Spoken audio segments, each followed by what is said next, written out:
श्री शिवाय नमस्तुभ्यम।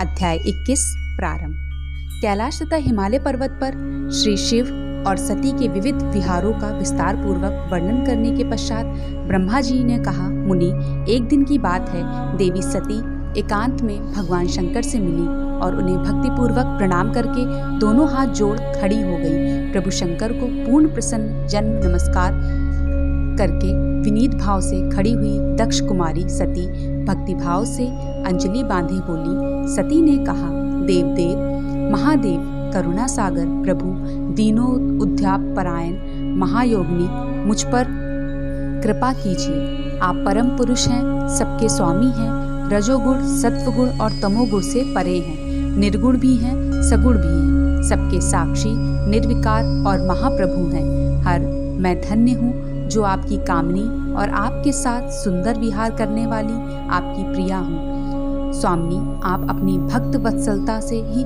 प्रेरित होकर मेरे पति हुए हैं। नाथ, मैंने बहुत वर्षों तक आपके साथ विहार किया है।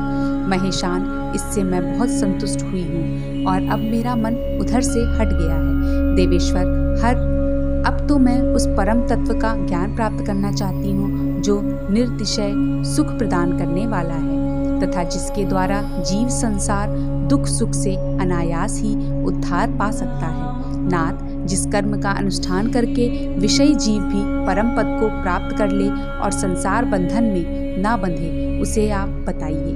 मुझ पर कृपा कीजिए। ब्रह्मा जी कहते हैं, मुनि, इस प्रकार आदिशक्ति महेश्वरी सती ने केवल जीवों के उद्धार के लिए जब उत्तम भक्ति भाव के साथ भगवान शंकर से प्रश्न किया, तब उनके उस प्रश्न को सुनकर स्वेच्छा से शरीर धारण करने वाले तथा योग के द्वारा भोग से विरक्त चित्त वाले स्वामी शिव ने अत्यंत प्रसन्न होकर सती से इस प्रकार कहा। शिव बोले, देवी दक्ष नंदिनी महेश्वरी, सुनो, मैं उसी परम तत्व का वर्णन करता हूँ जिससे वासनाबद्ध जीव तत्काल मुक्त हो सकता है। परमेश्वरी, तुम विज्ञान को परम तत्व जानो। विज्ञान वह है जिसके उदय होने पर मैं ब्रह्मा हूँ ऐसा दृढ़ निश्चय हो जाता है। ब्रह्मा के सिवा दूसरी किसी वस्तु का स्मरण नहीं रहता तथा उस विज्ञानी पुरुष की बुद्धि सर्वथा शुद्ध हो जाती है। प्रिय, वह विज्ञान दुर्लभ है। इस त्रिलोकी में उसका ज्ञाता कोई विरल ही होता है। वह जो और जैसा भी है सदा मेरा स्वरूप ही है। साक्षात तत्पर ब्रह्मा है, उस विज्ञान की माता है। मेरी भक्ति जो भोग और मोक्ष रूप फल प्रदान करने वाली है, वह मेरी कृपा से सुलभ होती है। भक्ति 9 प्रकार की बताई गई है। सती, भक्ति और ज्ञान में कोई भेद नहीं है। भक्ति और ज्ञानी दोनों को ही सदा सुख प्राप्त होता है। जो भक्ति का विरोधी है उसे ज्ञान की प्राप्ति नहीं ही होती।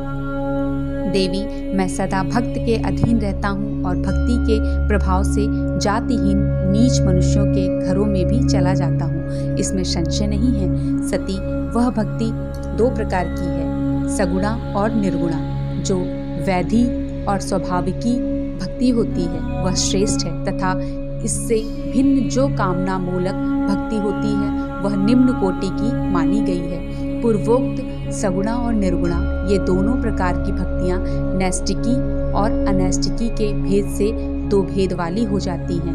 नैष्ठिकी भक्ति 6 प्रकार की जाननी चाहिए और अनैष्ठिकी एक ही प्रकार की कही गई है। विद्वान पुरुष विहिता और अविहिता आदि भेद से भी उसे अनेक प्रकार की मानते हैं। इन द्विविध भक्तियों के बहुत से भेद प्रभेद होने के कारण इनके तत्व का अन्यंत्र वर्णन किया गया है।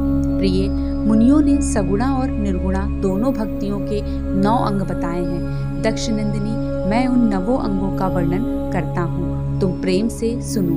देवी, श्रवण कीर्तन स्मरण सेवन दास्य अर्चना सदा मेरी वंदना और सख्य और आत्मसमर्पण, ये विद्वानों ने भक्ति के 9 अंग माने हैं। शिवे, भक्ति के उपांग भी बहुत से बताए गए हैं। देवी, अब तुम मन लगाकर मेरी भक्ति के पूर्वोक्त 9 अंगों के पृथक पृथक लक्षण सुनो। वे लक्षण भोग तथा मोक्ष प्रदान करने वाले हैं। अध्याय 21 समाप्त। श्री शिवाय नमस्तुभ्यम।